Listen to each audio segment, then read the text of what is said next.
we will speak something that was really a shock for me, for trying to tell you about if we really need, endurology in our everyday practice. So I saw a little bit from the literature and see what happens if what is there. So let's go to the next one. I have nothing to declare. So I will start with this one. The Greek guys will surely know his Hippocrates and his oath. It says that I will not operate stones, and I will leave it to the specialized. So this is what happened in the ancient Greek. And of course, in the next one, we see that in the guidelines everywhere, endurology is everywhere. So we have to say that in stone disease, we don't do any open cases anymore, except if all the other ones fail. And also, we don't do anything for the prostate, especially when there are only when the prostate is really big and there are no other options available. So I think that endurology is there for everyone. So I think we will have to rephrase a little bit this question. So we have something like this will be a little bit better. So as a matter of fact, he says that endurology is, or if it's not, must be everyday practice for the new generation of urologists.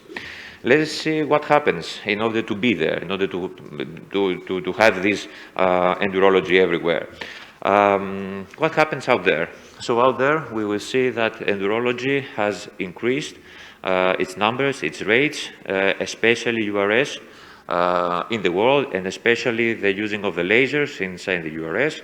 Okay, PCNL increased, and now it's a little bit stable.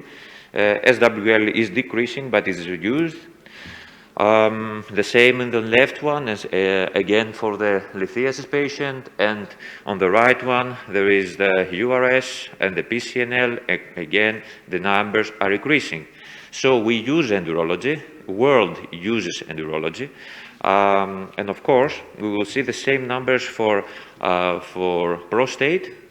We'll see that all these beautiful colors on the left are minimally invasive endurology cases, are TURP, are bipolar, are HOLEP, are all these things, and only a tiny portion of them is the open one. And then we see the use of the laser for the prostate. Again, it increases in the world. Every day, new cases, every day, new technologies are out there. All of these technologies need to be taught, need to be trained, and in order to do this, most of us will do a fellowship in expert centers. But is this available for everyone? I see that do have everyone, it is available for endurology equipment. Yes, there is, and we will be in the future if there is not now. We see that the urological surgical instruments and technology is with us. It increases in numbers and increase in dollars and increase in euros, so there will be there for us. But in order to be there, we have to train. And someone will say, okay, why are we having the residency then? I am perfectly good in endurology only with a resident. Do we need practice more?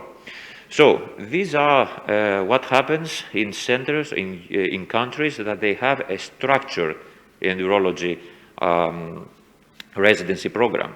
And if this is the case for structure, we will see afterwards what is the case in unstructured, when we don't have a structure. So if we see in the UK, for example, you need like 50 cases of endurology to take your residency program. And in Germany, you need also 50 URS cases, but nothing there for prostate or something like this. And we see most of the Europe, and not only UK, because we will see in Greece that we don't need an endurology program in order to have a residency. So let's see what happens when we have, if this, yeah. Okay, so if this, what happens in countries that they have an unstructured endurology, and we see that most of the Europe, they don't have a structured endurology residency program. We see in the left figure, we see how many cases you need in order to take your residency. Where there's not a graph there, it means that we don't have a number.